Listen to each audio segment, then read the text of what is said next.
Hey, Sheriff, coming through. It may seem like just another day at the Chesterfield County Jail. Who can explain to them what these pictures on the wall represent to you all? And the groundbreaking addiction program called Harp. The pictures on the wall are former alumni that were part of Harp and unfortunately passed away during their use. My uncle's actually on the wall right here. For me to see my uncle's face looking at me every day is a reminder that I got to do something different. I got to get it right.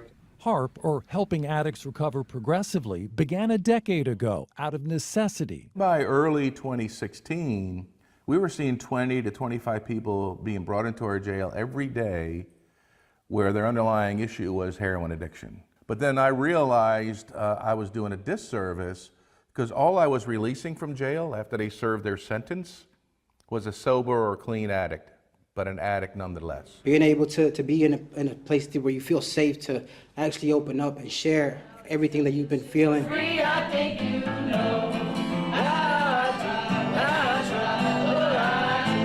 That was the start of Chesterfield Sheriff Carl Leonard's experiment with group sharing sessions, therapy such as tapping, and civilian visits from former inmates. Harp removes many of the barriers between inmates and jail staff, and between inmates and the outside community. Speak life, love, strength, and hope. Jelly Roll, we need a favor. Through social media, they caught the attention of country star Jelly Roll, who visited. I would like to bring to the stage right now my newly found friends. And later invited 4 inmates to join him on stage in Charlottesville.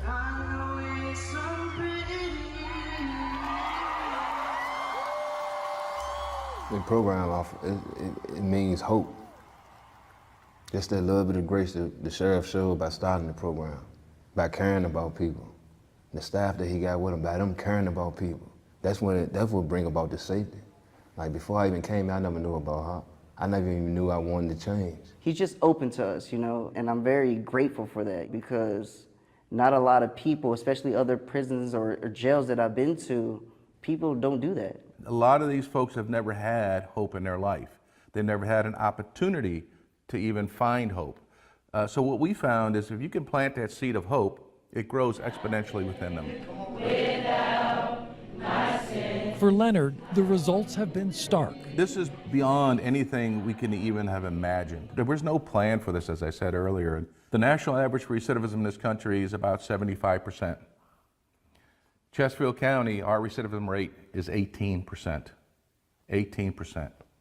Those are thousands of lives being saved in here, becoming productive members of our community out there, and not coming through that revolving door anymore. $46,000 a year to house one inmate for a year. When you start having a recidivism rate of 18% and they're not coming back, the cost savings to my taxpayers in Chesterfield is in the millions of dollars. All right, so you guys ready to go see the movie? Yeah. It turns out this day is unusual because the inmates, led by jail therapist Carrie Rhodes, I appreciate you guys getting in line early to get your tickets. That's right. Are off to the movies.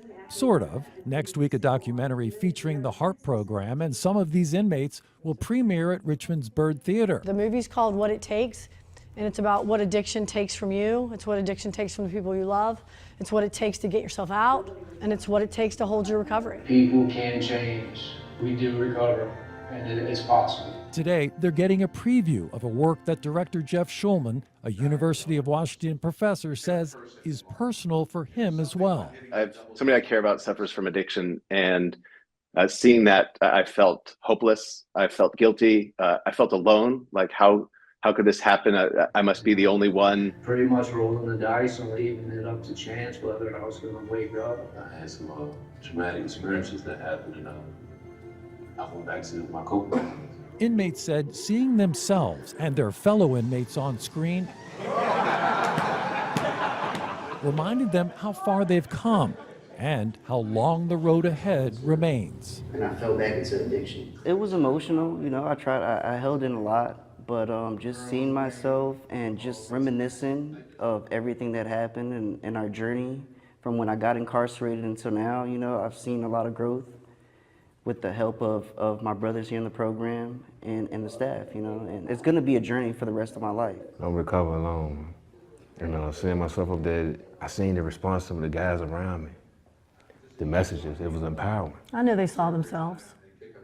I know they saw their families and the pain that their addictions cause. They have a lot of shame and a lot of guilt about, the pain that their addictions cause the people that they love the most. For Rhodes, who lost her son to addiction and accidental overdose, seeing inmates stay clean after their release has become her life's mission.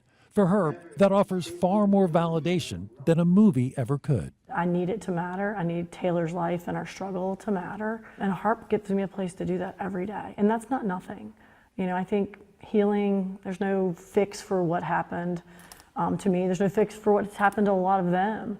But I always think the last stage of healing is when you use the terrible things that happen to you to help other people. It's not from being on a movie. It's not from being highlighted. It's from seeing the families that have been restored, the kids that now have their father back in their life or their mother back in their life, just from restoring those lives. And that's what we all, my whole staff and I, take great joy in, is seeing that. But there is a lot more work to do, and we're not stopping. We're just getting going here.